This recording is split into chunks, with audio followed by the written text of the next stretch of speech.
Hey Vault Hunters, JV here, and today I'm sharing my legendary weapon guide for Mindkiller. Be sure and subscribe and hit the bell for more Borderlands 3 videos just like this.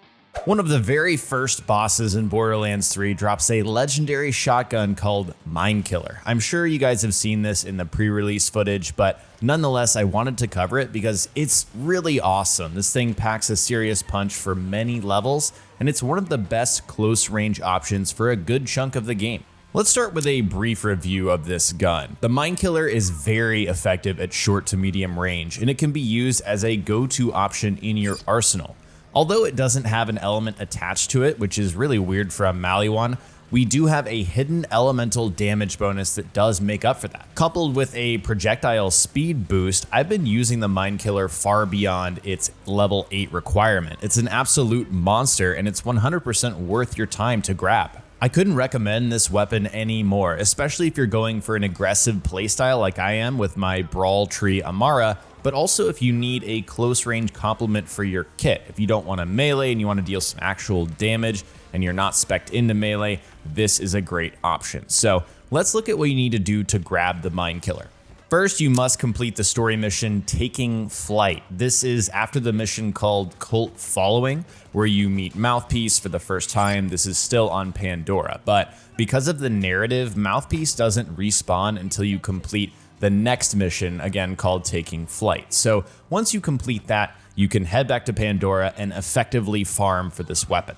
Here's a heads up warning. I made this mistake and I don't want you guys to make the same mistake, and it ended up costing me like 4 levels of using Mindkiller. So this is what you don't want to do. So you're going to be on Sanctuary, and after completing Taking Flight, you're going to have to fast travel back.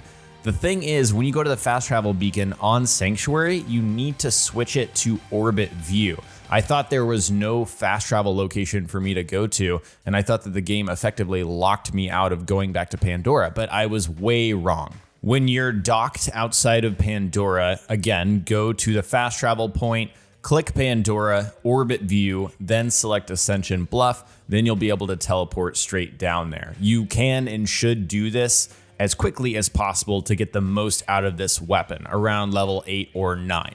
Once you've made it back to Ascension Bluff, fight your way through the COV all the way up to the broadcast station, and then fight your way through that to the final room where you fight Mouthpiece. But before you drop down, make sure you go and grab the save point off to the left. This is key for farming Mouthpiece. So here is the farming rotation. This is what you're gonna repeat over and over and over until you get Mindkiller. First off, you're gonna drop down and obviously kill Mouthpiece. If he happens to not drop Mindkiller, what you're gonna do is quit the game to main menu. I wouldn't quit out of the game, that's too long. Just quit to main menu, and then once you're in the main menu, click play game and then continue. What this does is drops you right above that room, once again, right at that save point. So you can rinse and repeat and do this over and over and over. I would recommend grabbing ammo from the 2 chests in this room, just in case you need to top off and you don't want to go and spend extra money at the vendor there, but it's there if you need more ammo. But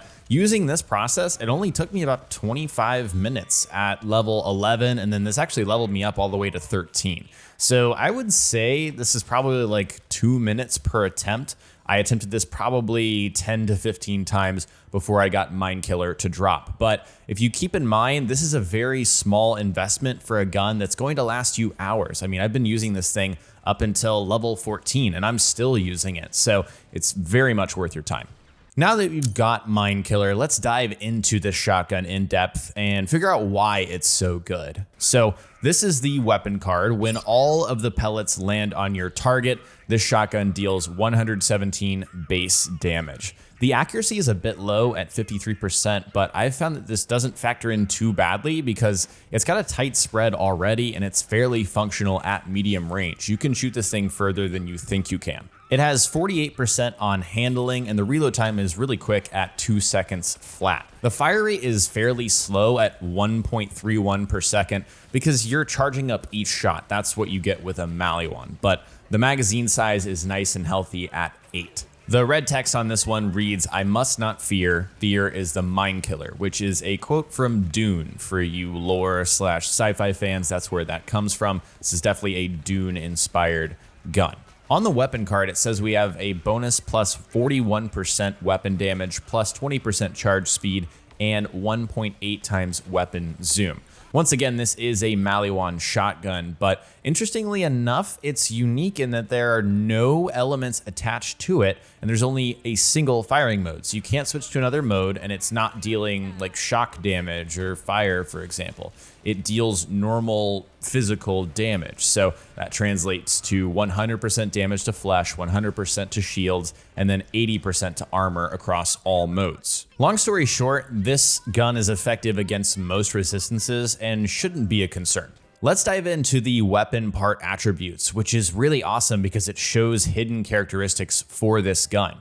We've got plus 10% elemental damage, plus 2.5% total accuracy, minus 20% charge duration, minus 40% weapon sway, plus 32% damage when you add and subtract everything, plus 45% projectile speed, minus 5% reload time, and plus 2 mag size. Now, I'll be honest, these numbers seem like they're all over the place. I really couldn't tell you whether all of this actually factors into the gun and whether the numbers that you see on the actual weapon card are reflected via these stat changes or if they're added onto them. Can we assume that those numbers are correct? I'm not sure. I feel like we haven't had enough time with the game yet, but this is something we will figure out. What I can tell you for certain is that the bonus elemental damage and projectile speed is what pushes this gun to the next level. Again, this is a Maliwan, so we're dealing with slow-moving projectiles.